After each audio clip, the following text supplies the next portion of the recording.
What's going on, guys? And in today's video I briefly want to go over what is Bitcoin. Now, I talk to my friends and family all the time about Bitcoin and they're always scratching their head like, what is Bitcoin?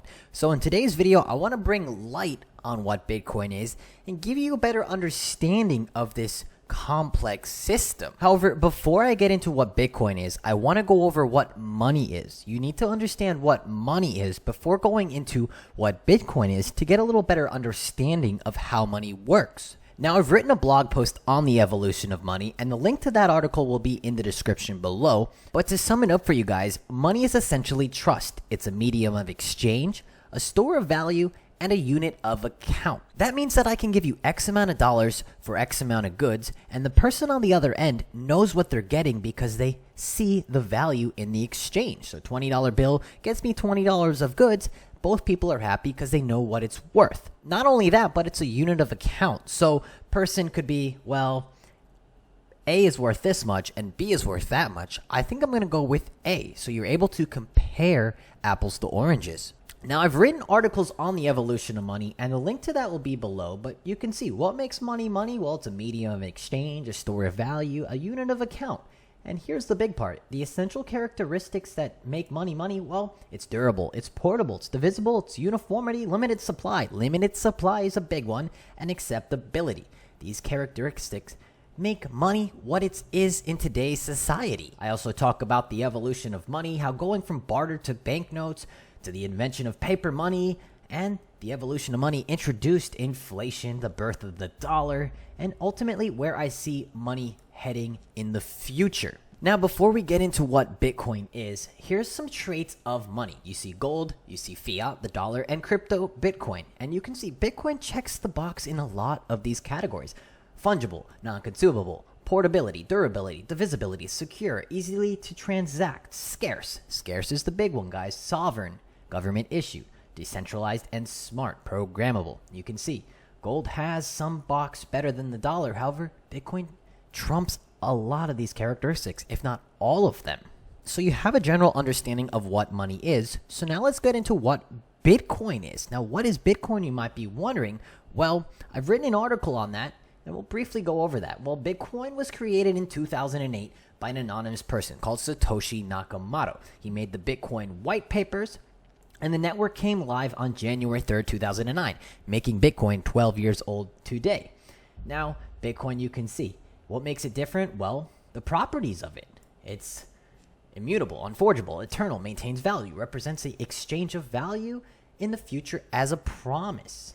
So you can get an idea, read this article if you want to know a little bit more, and I also talk about how to buy it and where I buy it. And I made a video on that as well. That link will be in the description, how I buy it and I move it off the exchange in my possession.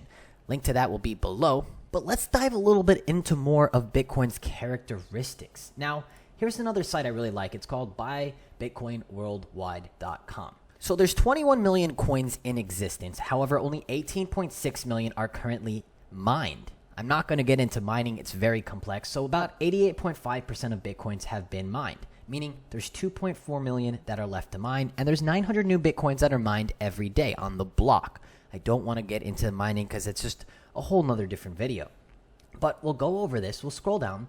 So how many are lost, you might be wondering? Well, nobody knows for sure how many Bitcoins are lost, but there's said to believe 3 to 4 million. Now, how do we know that? Well, you could just take a look at cold storage. You can see over 5 years is the blue, the amount of coins that have not moved. So Bitcoin ran to 20,000 in 2017, and you would think some people would cash out a little bit of their coins for some cash in that time period. However, a lot of these coins have not been moved, so they're said to believe 3 to 4 million that are lost forever. People forgetting their passwords, lost on an address that they have no longer accessibility to.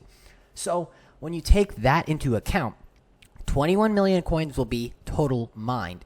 And when, you might be wondering? Well, the last Bitcoin mined is said to be around 2140. Bitcoin does a thing called halving. So every time it halves, the less reward you get from the block. So we're sitting at probably right here in time. And you can just see it flattens out. So the blocks become less and less once all the coins are out.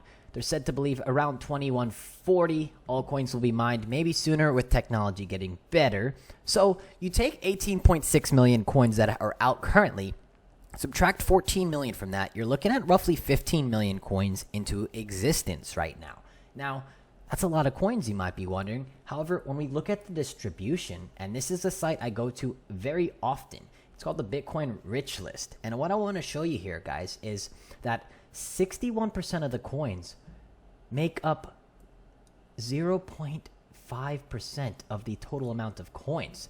So when you take a calculator out and we do some rough math, you take about 15 million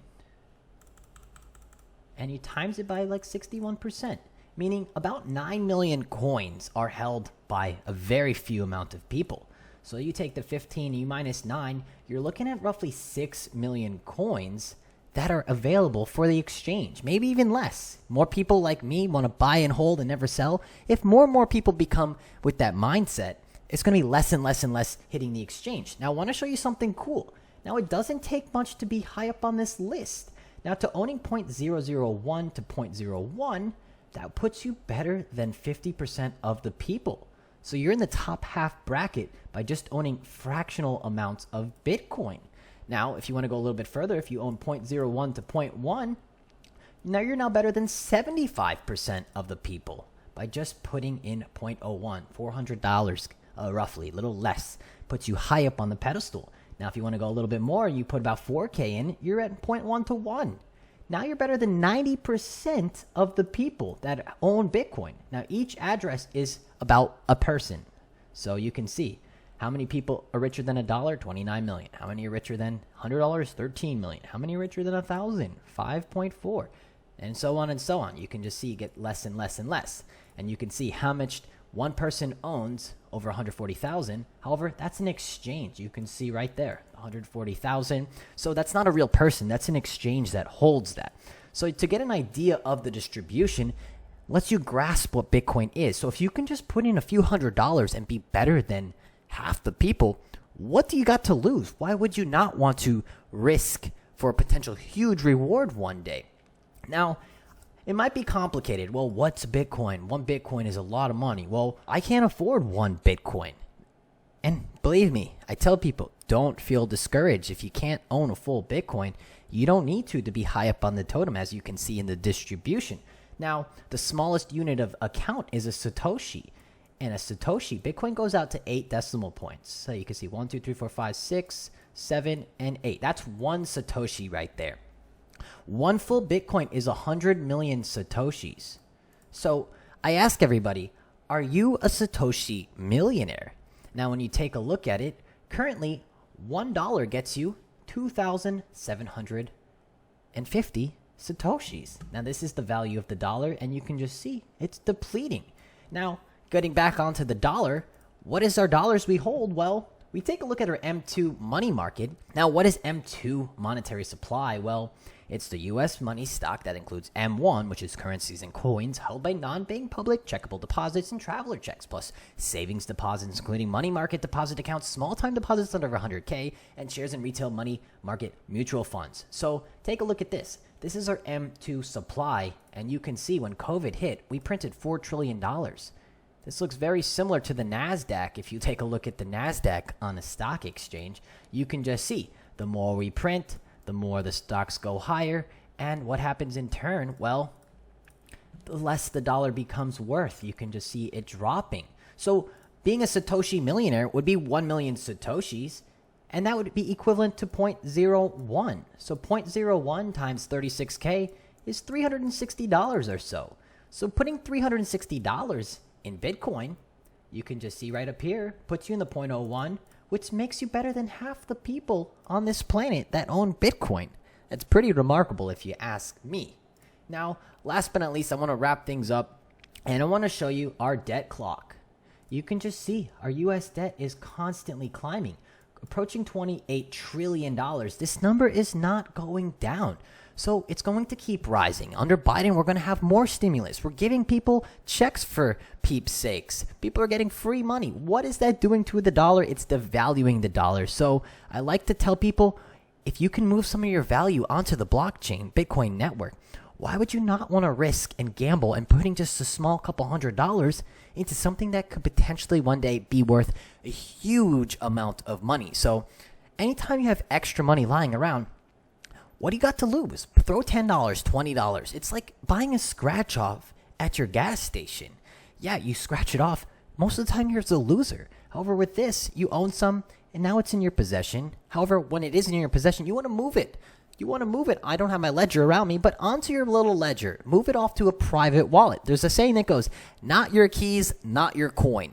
Yeah, you have an address on the exchange, but what happens when Bitcoin's worth such a high value? You're more vulnerable to an exchange hack. You're more vulnerable to a potentially email hack, phone hack, taking your coin because now it's worth thousands of dollars, what could be worth hundreds today. So move it into your possession, keep it off an exchange, and forget about it. We're in 2021, and I tell people, this is going to be the year of accumulation with Bitcoin. Before it really takes off, you just take a look at some of my charts. I'll show you very quickly. I'll put this on a monthly for you guys, and I'll hide all of my charts. You can just see, this is a logarithmic scale, but you can see Bitcoin was dollars down here when it first came to existence, and it's just been on a cup pattern, cupping. How high do we go? Nobody knows. How fast do we get there? Nobody knows. But why not be a part of something that could revolutionize the financial systems, that could change how money works? And getting in at the ground floor, it's like investing in Apple when it was a couple bucks. And look at Apple today, over $2 trillion. So this is a video for all my friends and family to just get a different idea and an understanding of what Bitcoin is. Yeah, it's complicated. Mining and the blockchain, it's very complex, but understanding how to buy it and how to properly store it privately is all you really need to know on the face of it. And the more you want to research and learn about it, you can dive in and find articles on the web and learn more about it. But this video is just for people to understand very simplicity of Bitcoin, even though it's not a simple video. But hope you guys enjoyed the video. If you did, hit the thumbs up button. It means a lot when you guys like the video. And if you're new to my channel, I do daily stock market breakdowns summarizing what happened from a macro picture, what index did what our dollar do, commodities do, bonds, and the volatility index. And then I started doing top stocks of the day to get more organic growth. But I really appreciate if you guys hit the subscribe button. I love making videos and I love educating people. But on that note, I will see you in the next one. Take care, guys. Peace!